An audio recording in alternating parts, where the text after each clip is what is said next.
kegiatan kita. Di setiap kegiatan diawali dengan sama-sama berdoa agar apa yang kita niatkan Allah kabulkan. Amin. Doa yang paling tepat untuk kita mengaji itu adalah doanya Nabi Musa. Ya, di mana ada doa-doa yang mampu memberikan kemudahan kepada orang-orang yang lisannya itu sulit dalam membaca Al-Quran. Pada surah Toha ayat 25 sampai dengan 28 di sana ada doa Rabbishrah li sadri wa yassir li amri wahlul 'uqdatam min lisani yafqahu qawli. Apa itu Rabbishrah li sadri? Ya Allah, luaskan hatiku. Luaskan hatiku. Itu kata Nabi Musa, ya. Minta kepada Allah untuk diluaskan hatinya karena begitu banyak didera dengan ujian-ujian yang berat. Bishrah li sadri. Ketika kita mengaji juga banyak kendala. Ada yang kendalanya kereta telat,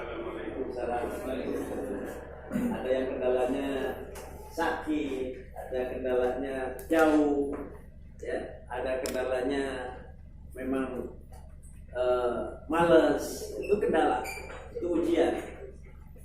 Wayassirli amri, ya, mudahkan urusanku, mudahkan urusanku. Ketika urusan dimudahkan oleh Allah, maka segala sesuatu akan berjalan dengan baik. Wahlul 'uqdatam min lisani. Apa itu? Ya Allah, mudahkan lisanku, lenturkan lisanku. Kalau lentur lisan itu baca Quran enak gak? Enak. Kenapa kita kok jadi baca Quran agak terbata-bata? Karena lisannya kaku. Kenapa kaku? Dimulainya agak terlambat. Ya, mulai ngaji 50 tahun. Startnya lambat apa cepat? Startnya lambat. Gitu. Tapi itu lebih selamat dibanding yang tidak sama sekali. Ya, yafqahu qawli. Mudahkan apa yang saya sampaikan kepada orang lain bisa diterima. Berarti kita harus jadi guru. Ya, orang yang paling cakep adalah khairukum man ta'allama al-Quran wa 'allama. Apa artinya? Sebaik-baik kalian adalah di antara kalian yang belajar Al-Quran dan mengajarkannya.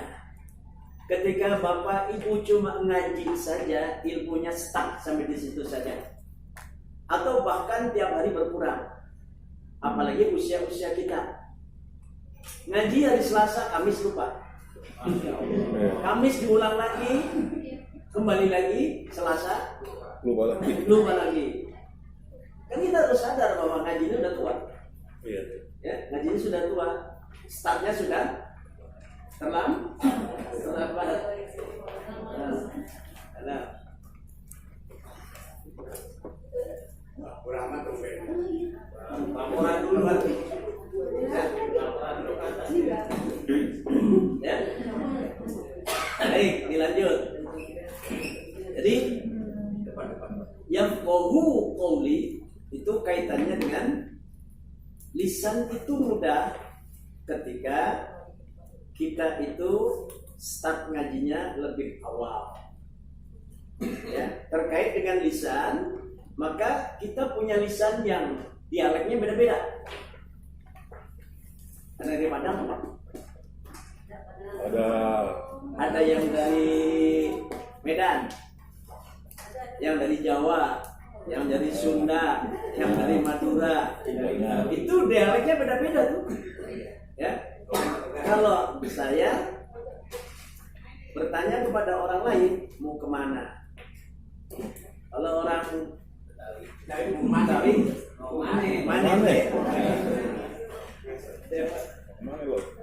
Ya, sekarang kalau orang Madura mau kemana saudara? Beda kan? Beda. Beda. Itu namanya dialek. Dialek itu sangat berpengaruh kepada bagaimana kita membaca Al-Quran, dominan. Ketika dia Jawa, maka lebih banyak dia baca Quran dengan dialek Jawanya. Quran dia apilah apilu atau bobotnya kuat nggak? Itu dialek. Ketika dia Sunda, maka terpengaruh dengan dialek Sundanya. Alam tarokai apa? Ya Rabbana hablana min azwajina wa dzurriyyatina qurrata a'yun. Dialek Sunda. Yang lainnya mengikuti. Ketika tak dibaca tak, itu kira-kira dialek mana? Aksen Bali atau aksen Aceh? Ya, jadi itu. Jadi tidak heran kalau ada orang baca min dahti. Urusan-urusan hamzahnya hilang terus. Ya, makanya kata Allah dalam Al-Qur'an, wa hadza lisanun arabiyyun mubin. Bahwa Quran itu adalah lisan Arab yang jelas. Artinya ketika kita berada dalam situasi dialek yang berbeda, membaca Al-Quran harus mengerucut kepada satu dialek. Ya. Rabbana ma khalaqta hadza batilan subhanaka faqina 'adzaban nar. Itu dialek Qur'ani. Ya, beda dengan ketika saya sekian tahun yang lalu ketika dialek Jawanya muncul. Rabbana ma khalaqta hadza batilan. Muncul nggak? Muncul. Nah, itu yang paling sulit. Itu yang paling sulit. Makanya, yuk setiap kita membaca Al-Quran atau hendak belajar Al-Quran, biasakan Rabbish shrahli sadri wa yassirli amri wahlul 'uqdatam min lisani yafqahu qawli. Itu modal utama. Doa itu ruhul ibadah. Doa itu ruhnya ibadah. Dan tidak ada orang sukses tanpa doa. Sesuatu yang paling kuat adalah doa. Makanya ketika dalam kelas itu saling mendoa, saling doakan gitu. Alhamdulillah sehat, saya doakan mudah-mudahan sukses gitu. Jangan ada sifat dengki. Ada sifat dengki? Manusia dominan nggak punya sifat dengki. Ustadz dengkinya sama siapa? Ustadz lain. Ustadz. Mau dengkinya sama siapa? Balik dengkinya sama siapa? Apa ya? Dia kok lebih laku daripada saya. Ada ya dia? Ada. Dengki nggak? Dengki. Jadi jangan dibilang Ustadz pasti nggak dengki, hatinya bersih. Belum tentu juga. Kenapa? Memang sifat dengki udah bawaan dari dulu. Udah dicontohin sama siapa? Iblis.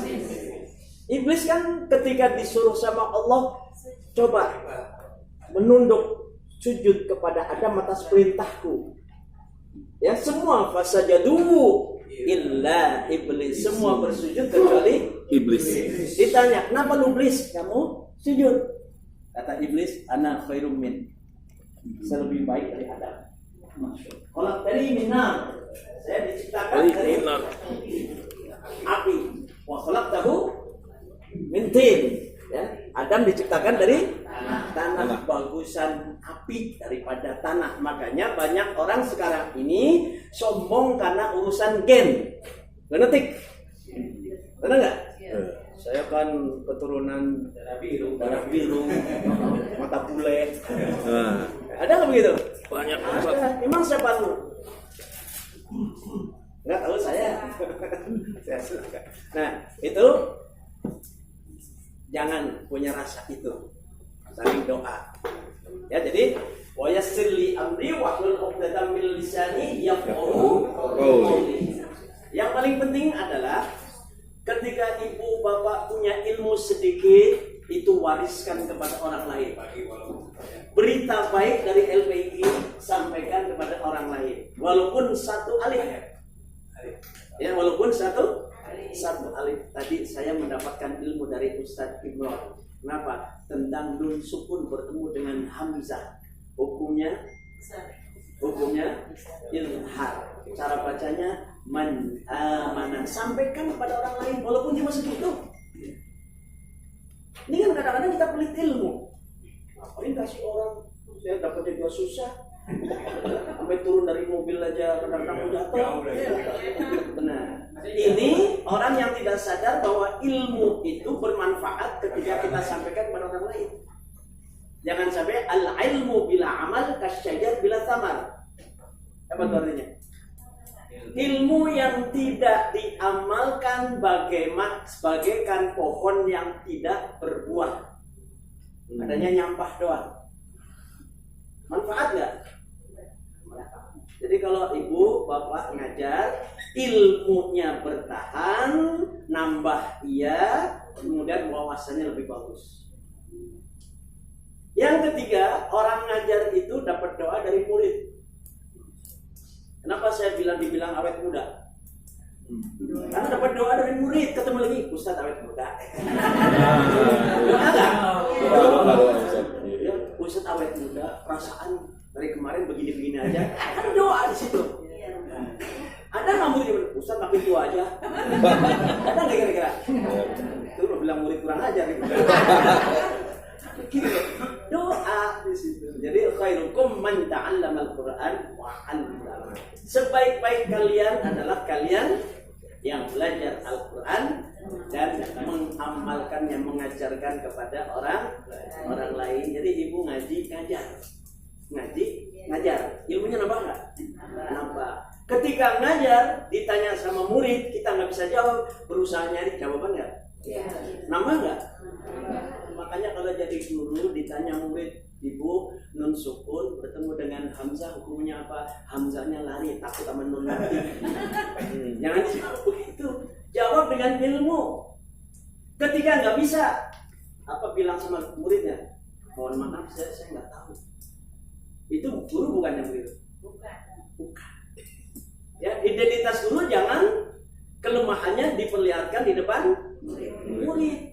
Ya, guru itu nggak bisa, besok nggak ngaji lagi dah. Ilmu cuma segitu. Bagaimana taktiknya? Ini rahasia nih.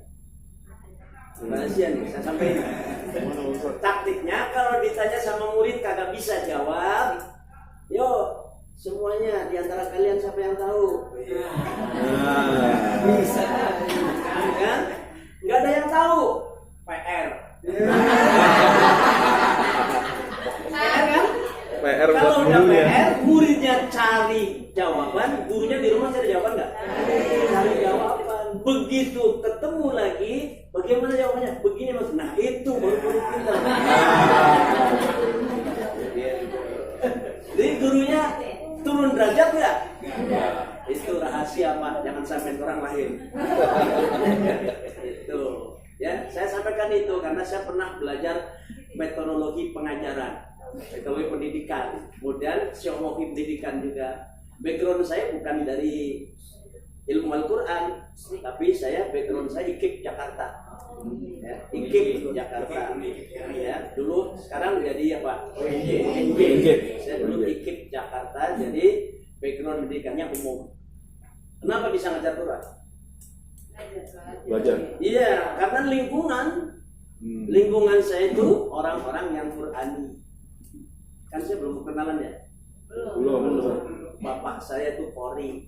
Oh, Ya, bapak saya Qori. Lingkungan rumah di situ Qori semua. kebanyakan orang yang cinta Al-Quran. Al-Quran. Makanya bergaul dengan orang yang cinta Al-Quran itu wajib.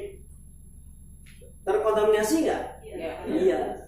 Kemudian emosinya sama nggak? Sama. Dia pinter, saya bikin pinter juga. Gitu. Ya. Kemudian saya lihat abang saya ikut MTQ. Ya. Abang saya itu Ustadz Muhammad Zeta. Yang di musola di masjid itu kasetnya ada banyak tuh. Dan itu lahirnya gara-gara saya. Ya, saya dorong dari belakang dari suruh lahir duluan tuh. Nah, Ustaz Muhammad lahir, ya. Kemudian beliau tuh qori yang debut dalam keluarga itu pertama beliau qori, ya. Ibu saya kemudian manas-manasin saya, lawan abang lo, lawan apanya bu? MTQ, coba ikut MTQ kayak apa? Jadi juara MTQ, ikut saya. Ustaz Muhammad ikut jadi juara, saya ikut di belakangnya. Ustaz Muhammad juara nasional, saya ngikutin. Ustaz Muhammad dikirim ke Malaysia, saya dikirim ke Pakistan. Jadi sama-sama tuh. Cuma saya tidak bisa mengejar panjang nafasnya beliau sampai sekarang. Hanya dulu beda 1 detik. Pernah beda 1 detik. Tapi untuk ngalahin nggak bisa, kecuali dia sedang sakit. Ya. Pernah saya undang ke Garut berdua. Ya. Itu beliau baca duluan, nafasnya panjang. Akhirnya saya ngambek. Saya nggak mau baca karena sudah terdahului oleh abang saya dan dia cakep bacanya. Kata abang saya, kalau saya, kamu. Kalau saya cakep, orang akan bilang ya pantas abangnya. Kalau ente jelek, orang bilang pantas adiknya. Begitu saya baca, kata orang, lah cakep kan adiknya. Nah sejak itu saya baru semangat. Oh begitu. Kata masyarakat belum tentu adiknya lebih jelek ketika membaca di depan umum. Yang kedua, ketika saya diundang sama Pak Tri Sutrisno. Dulu yang namanya presiden, wakil presiden demen sama Quran, beda sama sekarang. Ya, demen sama Quran. Saya setiap bulan puasa itu diundang sama Pak Harto Birmah Tutut. 1 bulan penuh untuk imam tarawih sama Pak Quraisy Shihab, ya. Dan saya setiap kali dalam 1 bulan itu 2 kali tampil di TVRI karena dulu nggak ada TV yang lain. Ada TVRI hitam putih pula. Saya udah di make up macam-macam, hitam putih di situ. Hitam putih. Itu zaman Pak Harto, luar biasa. Kata Ustaz Muhammad, udah kamu berani aja ngaji depan Pak Tri. Saya takut kamu. Kamu mah blokon. Semua blokon. Pak Tri itu nggak ngerti Quran.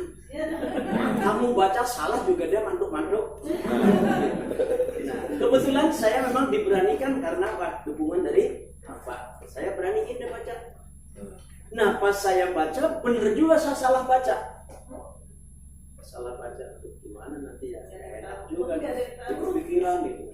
Begitu mau salaman, mau pulang, salaman sama Pak Tri. Dia bilang, bagus sekali. Pak Tri bilang, bagus sekali. Ya, gua salah dibilang bagus. Nah, bener juga motivasi dari abang itu, sampai dengan sekarang saya pakai. Ya, jadi tidak pernah ada rasa gentar baca Quran di depan umum. Kenapa? Sudah terbentuk. Ibu juga begitu. Baca Quran di depan umum harus terbentuk, tidak punya rasa minder. Ya, ngajar jangan minder. Kenapa? Modal di situ. Jadi ngajar harus punya majelis taklim, pede tetapi punya modal ilmu. Ya, pede punya modal ilmu.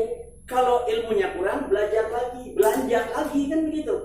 Belanja ilmu, sampaikan ke orang lain, belajar lagi, sampaikan pada orang lain. Ilmu yang kemarin masih ilmu yang baru masuk tambah. Jadi punya majelis taklim. Jadi jangan cuma ngaji doang. Kalau ngaji doang, hari Selasa ingat, Kamis lupa. Ya, Kamis ingat, Senin lupa lagi. Kan harus dimaklumi kita udah sepuh. Kalau urusan kita kan yang nggak lupa apa duit doang. Duit lupa nggak? Duit lupa nggak? Orang saya punya murid cacat netra itu ngitung duit bisa. Diginiin doang 100. Ya kasih 50 itu berapa? 50. Ini berapa? 5.000. Cerdas ya? Cerdas. Kita harus cerdas seperti itu. Ya. Jadi dalam belajar itu harus seperti itu. Nah, ini sekedar motivasi saja. Ya, jadi saya mohon maaf 4 kali giliran saya baru sempat masuk pada hari ini karena kesibukan saya. Saya kebetulan dipercaya untuk tahadus bin nikmat, bukan pamer, dipercaya untuk jadi hakim MTQ di Provinsi Riau. Ya, selama seminggu, selama 1 minggu tuh Provinsi Riau. Selesai dari Riau, saya istirahat sehari, saya jadi Dewan Hakim MTQ Provinsi Jawa Barat. Ya, baru selesai kemarin malam. Ya, selesai kemarin malam dan hari ini alhamdulillah saya sudah bisa gabung. Sekali lagi mohon maaf atas ketidakdisiplinan saya dalam mengajar, tapi saya sudah amanahkan kepada adik saya, ya, tolong ngajar, gantiin kelas saya. Mudah-mudahan tidak kecewa dengan apa yang sudah disampaikan oleh adik saya. Insya Allah ilmunya juga manfaat. Kalau beda cara ngajar itu satu perut kan bisa beda. Ya. Kalau saya senang bercanda, kalau satu orangnya serius banget. Sekalinya mau ketawa sendiri dia. Sekalinya mau melucu ketawa sendiri dia. Kenapa? Beda karakter. Dalam keluarga itu beda-beda. Ustaz Muhammad orangnya serius. Gak bisa seperti saya ke semua golongan itu masuk. Kalau saya semua golongan, semua jenjang masuk.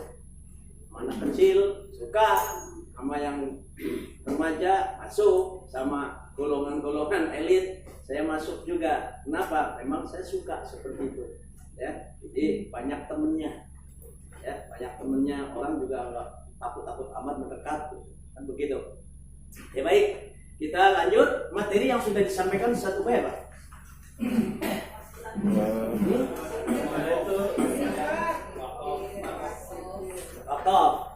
Coba di halaman yang terawal. Halaman yang terawal di tartil 2.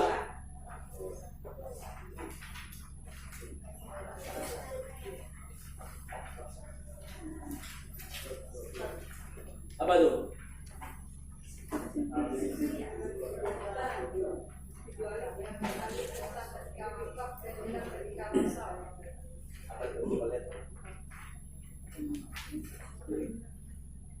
Tartil 2 ya? Pengertian membaca Al-Quran secara tafsir.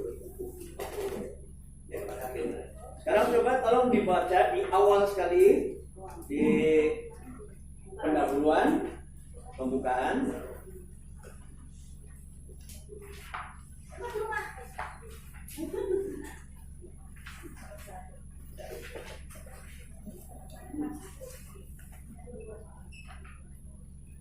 Ya, di pelajaran 1 coba di halaman 13.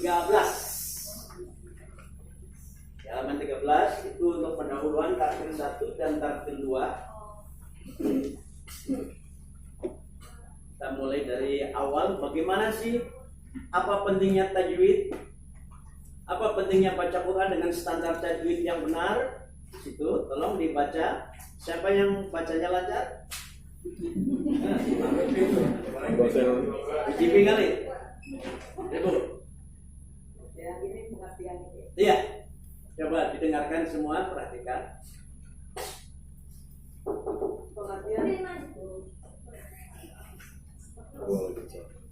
Pengertian membaca Al-Quran secara tartil dan hukumnya. Pengertian Allah Subhanahu wa Ta'ala menurunkan Al-Quran sebagai bacaan yang sangat mulia agar dapat menjadi petunjuk bagi manusia dan berbeda antara hak kebenaran dan yang batil kebohongan.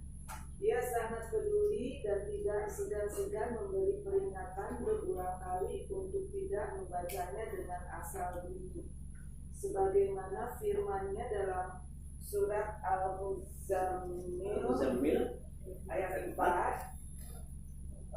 Ini Warattilil Quran Warattilil Quran tartila. Dan bacalah Al-Quran dengan setampil-tampilnya. Oke, cukup di situ ya. Jadi ada ayat tertentu pada surah Al-Muzammil ayat 4 yang memberikan pembelajaran kepada kita tentang bagaimana membaca Al-Quran secara baik. Tajwid itu artinya membaguskan. Tajwid artinya menjadikan bacaan itu menjadi indah. Bagus identik dengan indah, indah identik dengan baik. Jadi kalau orang membaca Al-Quran dengan tajwid yang benar, artinya dia sedang membaca Al-Quran dengan cara yang baik. Ya, ilmu tajwid adalah ilmu yang memberikan pembelajaran kepada kita bagaimana membaca Al-Quran dengan standar yang baik. Tajwid. Makanya kita harus punya standar ilmu yang cukup. Gitu. Belajar ilmu tajwid hukumnya wajib atau wajib?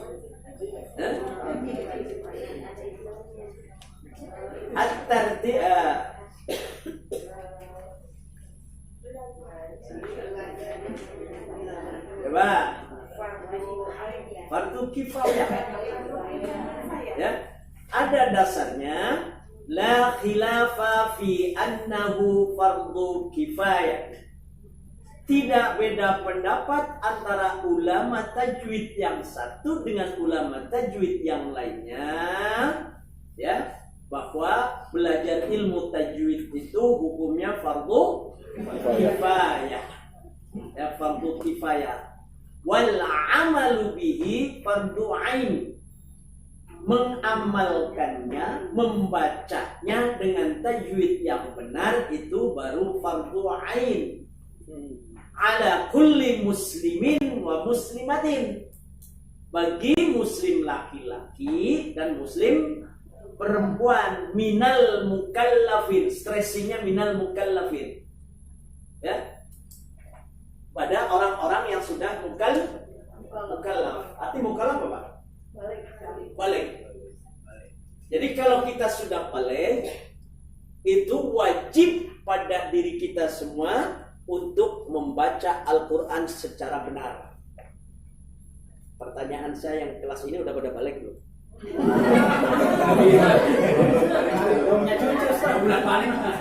Udah balik belum? Ya, saya jawab, udah bolak-balik. Udah bolak. Berarti kalau menurut ketentuan itu kita sudah wajib nggak baca Quran? Wajib banget. Ya, keberadaannya udah bisa belum? Bacanya sudah sahih belum? Belum. Padahal wal akhdhu bit tajwid hatmul lazim. Mentajwidkan Al-Quran hukumnya wajib. Malam yujawwidil Qur'ana atim. Yang orang membaca Al-Quran tidak dengan tajwid hukumnya dosa. Li'annahu bihil ilahu anzala, karena Quran diturunkan Allah kepada Rasulullah melalui Jibril juga dengan tajwid. Wa hakadha minhu ilaina wasala, sampai Quran sampai kepada kita juga dengan tajwid. Sampai ke Madura pakai tajwid ya? Sampai ke Sunda? Sampai ke Padang? Semua pakai tajwid, makanya harus mengerucut kepada bacaan yang bertajwid. Semua. Makanya ada MTQ internasional diadu.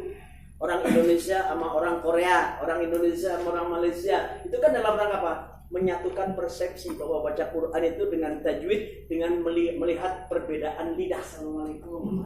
Waalaikumsalam. Terus mana ini guru saya. Ya, guru operator TV maksudnya. Yang nyuting ya? Iya. Jadi Pak Kus tuh udah gak asing sama saya. Ya karena saya di TVRI dari sejak 76. Ya, sebelum kerja di sana sih udah di sana. Ya, alhamdulillah.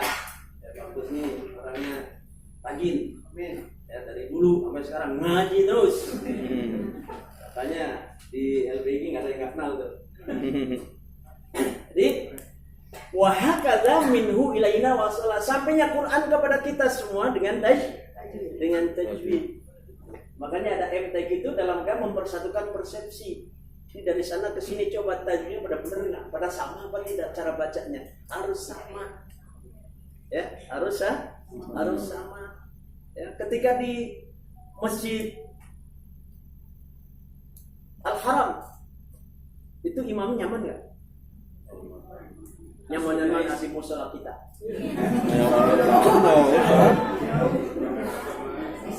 Ya, di sana lengkap, lahjahnya oke.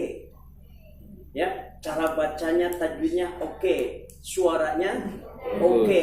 Ya, lahjah rasa. Ya, rasanya juga menyentuh. Karena mereka yang jadi imam itu tahu artinya. Beda sama kita nggak tahu arti. Ya, ada imam yang nggak tahu arti, bacanya, bobotnya, tajwidnya bagus, tetapi bobot rasanya berbeda. Contoh begini.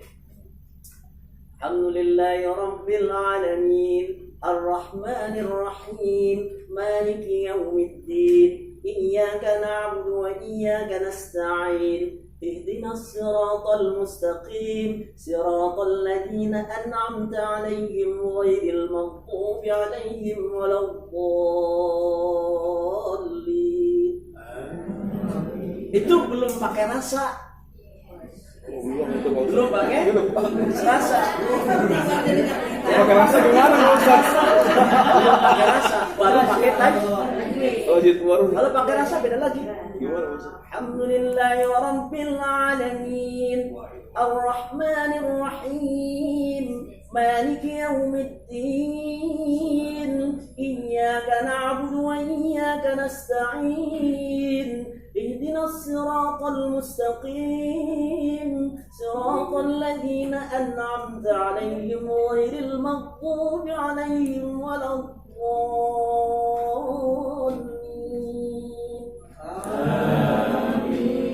Itu antara lisan dengan hati satu. Beda kan? Beda. Walaupun tajwidnya sama benarnya.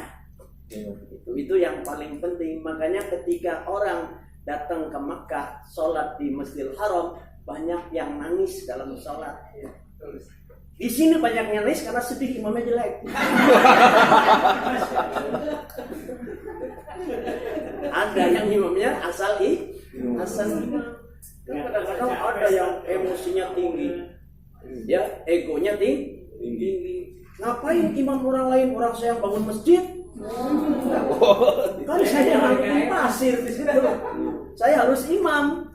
Gak bisa. Ya, syarat imam ada berapa?